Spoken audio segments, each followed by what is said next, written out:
I recently completed my Ken MacLeod collection, so I thought it would be a good time to take a spin through the books to share them with you. And as you'll see, they are quite varied. When I say completed, I mean from a collecting point of view. Some of them I've read, most of them I haven't got to yet, and I'll try to make that clear as we go. I will be doing my best to completely avoid plot spoilers, so fear not.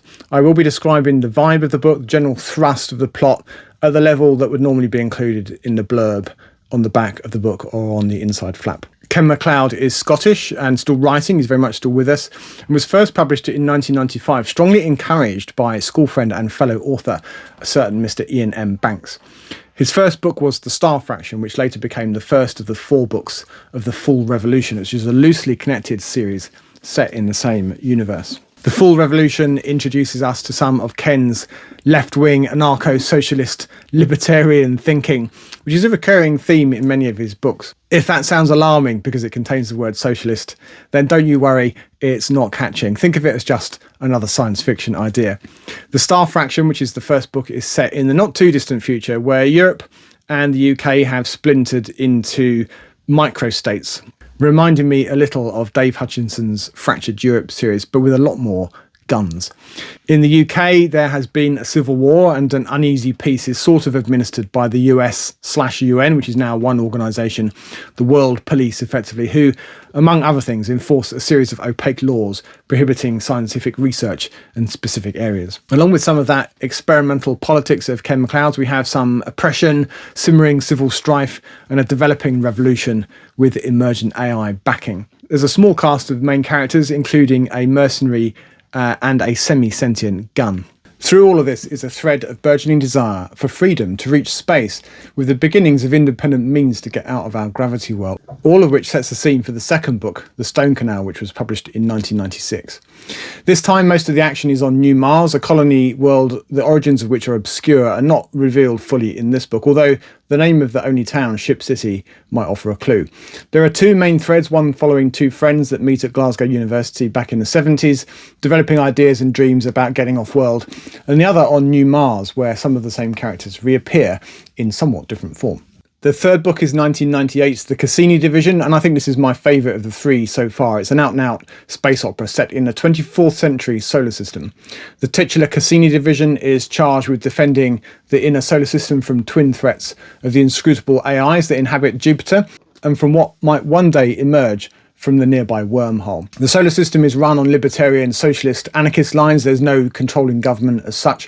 And the descriptions of a very different London were fun, and I liked how this book tied together the first 2. I haven't read it yet, but I gather we can think of the 4th book, 1999's The Sky Road, as a sort of bonus extra, an alternate sequel to The Star Fraction. The point of divergence is a different decision taken at the end of the first book, which has catastrophic consequences for the population of Earth. Some of the story is set in the mid-21st century and some much further in the future, where humanity is just about recovered from something called the Deliverance and heading back into space.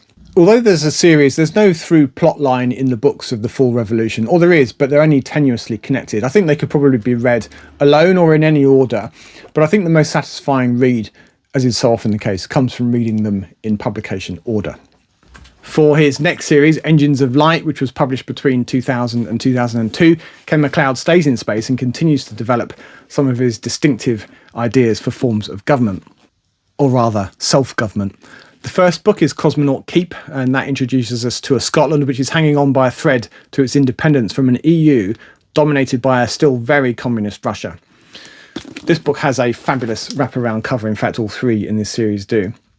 So this is a gritty near future with fingers hovering over the nuclear trigger once more, in which scientists uncover evidence of alien intelligence which may offer the keys to the galaxy. Another thread in this book takes us to a far future planet with humanoids of 2 kinds, intelligent giant squids known as Kraken, and finally the immortal reptilian Saw, as in dinosaur, who all share the planet with descendants of cosmonauts who arrived at some point in the past. Their starship stranded in orbit by the gods, who limit or prohibit space travel. I gather that the trilogy tails off a bit in book 2, which is Dark Light, and then is redeemed in the 3rd, which is Engine City. After Engines of Light, MacLeod ditches series for a few years, shipping instead a string of standalone or singleton novels, starting with 2004's Newton's Wake, which is billed as a space opera. And in some respects, it's the bastard love child of the prior two series. The highlights of this book for me were the rather robust lead character, Lucinda Carlyle, who's a combat archaeologist of all things, seeking artifacts and other relics which her family can exploit for commercial gain. She's a sort of heavily armed scrap merchant with a broad Glaswegian accent. I also enjoyed the amusingly named search engines, which are extremely robust tanks that will absolutely ruin your whole day, fitted as they are with powerful armour and weaponry, allowing them to ravage and steal from various post-human relics. The setting is hundreds of years after an AI singularity somehow downloads the majority of humans on Earth and disappears who knows where in what became known as the Rapture. And what's left of humanity splits into oddly named factions, each having quirky political systems fighting over what wealth there is to be had. And there's also a distant colony planet many thousands of years in the future, a sort of shallow utopia populated by people that live for entertainments. And as you might expect, the connection between all these elements becomes clear as the story developed. After that comes Learning the World, which was published the following year in 2004. And this is one that I'm looking forward to reading, combining as it does some classic science fiction themes, a generation ship and first contact. It's set far in the future, further than any of his other books to date. And humanity has more or less forgotten about Earth. We've been busy for thousands of years expanding into a region of the galaxy some 500 light years across. And in all that time, we haven't found a single intelligent life form. The generation ship, But the Sky, My Lady the Sky, has been pootling along at near light speed for hundreds of years, heading towards a new planet, the next target for human settlement. And the book apparently switches between life on the ship and life on ground, the planet, where the locals are sort of humanoid but winged and able to fly. They're the actual alien space bats of the piece. Their technology on ground is early 20th century by our standards, and they're on the verge of developing powered flight. And their astronomers have spotted what initially seems to be a comet, but wait, it's slowing down. What could it be? MacLeod contrasts the more primitive and yet in many ways more emotionally developed, more rational, more kind locals with the increasingly fractious humans on the ship, all of which sounds quite like the first part of A Case of Conscience by James Blish. Ken apparently presents both communities, warts and all, not falling into the typical trap of taking a pro-human position. In Learning the World, MacLeod asks us to consider what impact radical new information might have on a society. For the humans, that's about the discovery that we're not alone. After all, if there's one other intelligent species, it surely follows in a large galaxy that there are others, radically changing the perspective, a massive expansion of horizons for humanity. And for the locals, it's about the realisation that their quasi-slaves, their beasts of burden, are in fact sentient and their society can no longer function as it has. After Learning the World, Ken parks his spaceship in the garage for a bit and plants himself firmly back on Earth. For completeness sake, The Highwaymen is a novella published in 2006 as part of a series by Sandstone Vista aimed at readers looking for a quick read or that might feel intimidated by a full-length novel. It's science fiction by virtue of being set in an alternative near-future Scotland against a backdrop of a perpetual war and background climate change. Jason is considered too thick or too dumb to draft and gets conscripted into a public works unit instead. And his first job is to work on a gang connecting a new power station to the grid. There's a load of nearby off-gridders, New Age settlers who believe that the breakdown of society is imminent and have retreated to live in a commune well off the beaten track. But might they be a threat to the power stations? The authorities are concerned, teeing up a confrontation. Jason, it seems, must choose sides. A rather different in tone, in 2007 came The Execution Channel, which we could call MacLeod's post-9/11 novel, I think. As I understand it, we're in a slightly different 21st century. The war on terror is being lost, terrorist attacks are getting more and more devastating, and we're just recovering from a global pandemic, which sounds strangely familiar. And China and Russia are aggressing to authoritarian communism, with India now leading the world's economy. The secret services in the West spend most of their time and effort trying to obscure and cover up both the attacks and the alleged reasons behind them. And witnesses are deeply inconvenient, which is where the protagonist and his family come in. They must flee for their lives from the police, who seem only too willing to robustly interrogate them. In The Execution Channel, MacLeod imagines an all-too-believable world of online disinformation and distortion and televised extremism. If you throw in a bit of Le Carré-style spycraft, and it sounds like quite the heady mix. Hard on its heels in 2008 comes The Night Sessions, and this is a police procedural with a twist. Set primarily in Scotland and New Zealand, this is a near-future world in which the faith wars have resulted in the extreme marginalisation of religion. It's a police procedural, but there are many science fiction trappings here. There are robots and AI, some of them working for the cops, and there are space elevators and a background of runaway climate change. The opening line is, "Science fiction," said the robot, "has become science fact." A Catholic priest is murdered and DI Adam Ferguson must investigate, uncovering along the way a far-reaching, high-stakes conspiracy. And MacLeod weaves in the technological advances of this 2037 world into the tale. And I gather he does spend quite a bit of time explaining how we got to this post-religious world, with some arguing that that does slow the plot down a little bit unnecessarily. Ken MacLeod does sometimes get a bit of grief for being a bit parochial, peppering his books with Scottish locations and Scottish characters and even Scottish dialect. And I don't know why this is such a surprise or somehow a negative. He is, after all, Scottish. No one complains in the same way if US authors repeatedly use American characters or locations, and the same for English authors. From my perspective, it's rather refreshing. 2010 gives us the Restoration Game, another singleton set firmly on Earth, albeit in one slightly different to ours. This is a political thriller. The Restoration Game revolves around Lucy Stone, an employee at a small computer games company, and she gets an odd request from her mother, a native of a small post-Soviet state of Krasnia, to design a computer game based on the history and legends of home. And MacLeod continues to explore social and political constructs in this book, and this time through the game's development. And there's post-Soviet politics and related shenanigans too. There are numerous factions to keep track of, which, along with some ambiguity over who's working for whom, rewards the focused reader. From what I can tell, this book is packed with ideas and some alarming resonance to events today in Ukraine. Fans of Charles Stross's halting state, or perhaps Ian M. Banks' complicity, might also enjoy the Restoration Game. MacLeod then parks his tanks on Margaret Atwood's lawn with 2012's Intrusion, and this is a dystopian tale of government overreach, during which, regardless of your political persuasion, left or right, you will be annoyed at some point. Your buttons will definitely be pushed, albeit probably for very different reasons.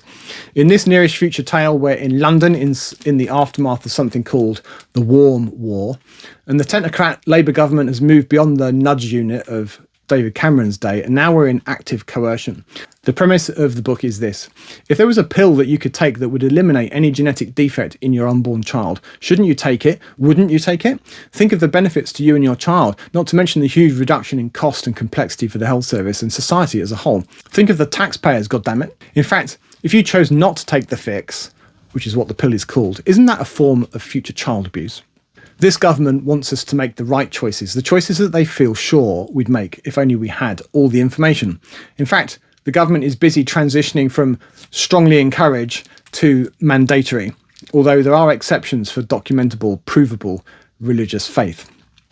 Our protagonists are Hugh and Hope Morrison. They're a couple with a young son and another bun in the proverbial oven.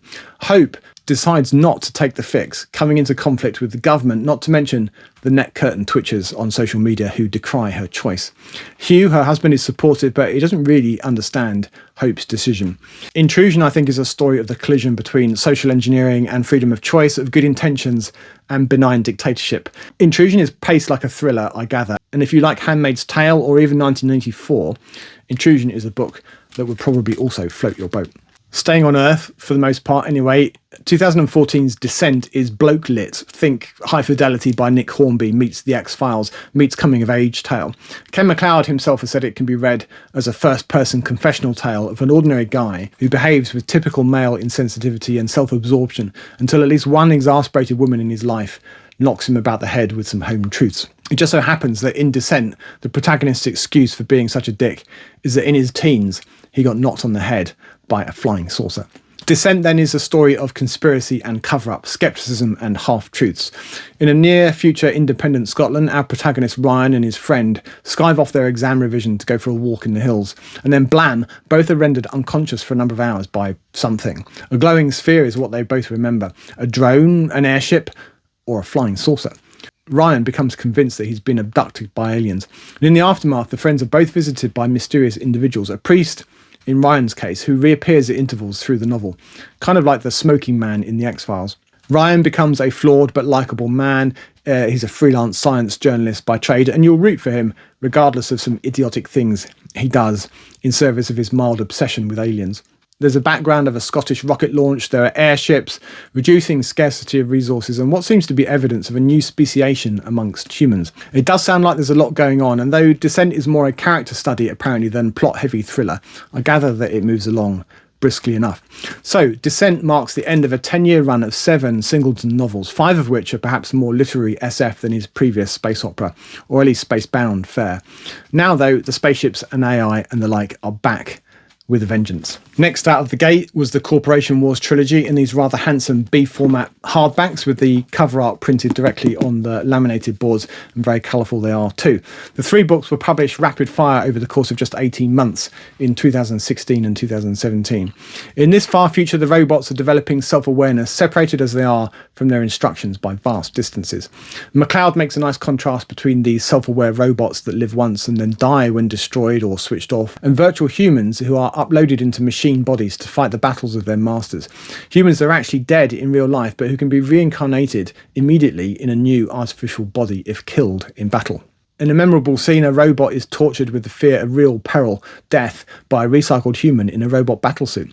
What is humanity in this scenario? Who are the baddies? And what are human values? It sounds like a neat reversal of the usual human versus AI tropes. MacLeod also imagines some really alien aliens, particularly in the 3rd book, bringing that whole what does it mean to be human question to the fore once more.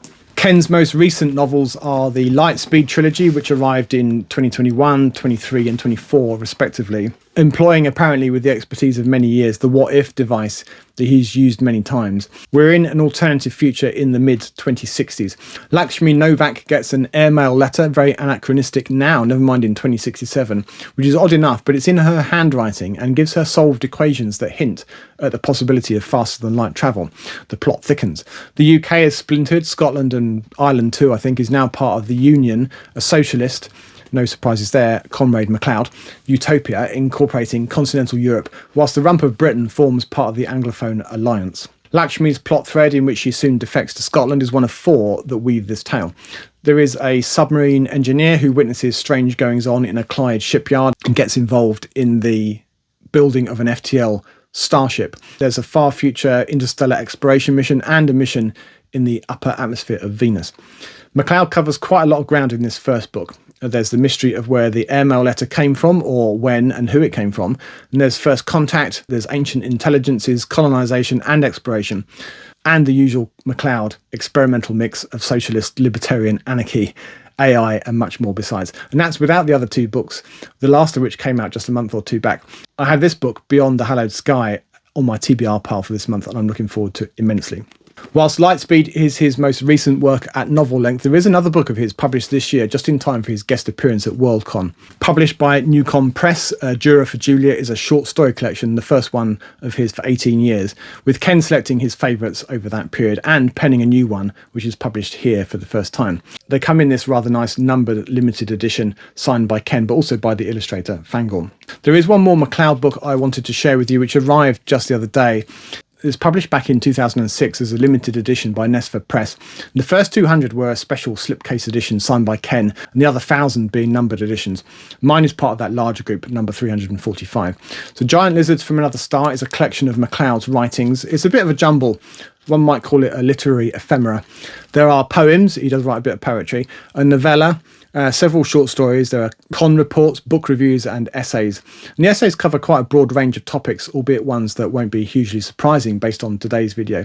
He touches on science fiction as a genre, science itself, space opera, left-wing politics, libertarianism, Scotland. And from a quick glance, there are brief notes from MacLeod at the beginning of each section, which I shall read with interest. And that, my friends, is the entire body of Ken MacLeod's work as it stands today. I know that he's working on his next book, so consider this collection a work in progress. It will be added to. And actually, there is a short chapbook, a pamphlet almost, that I don't have, containing some of his poems, which was published in the US back in 2001. Many of those poems are also collected in Giant Lizards, so even the rabid completist in me won't try to seek that out. Probably. If you're interested in Ken MacLeod, there is an interview on my channel, which you can watch up here from a few weeks ago.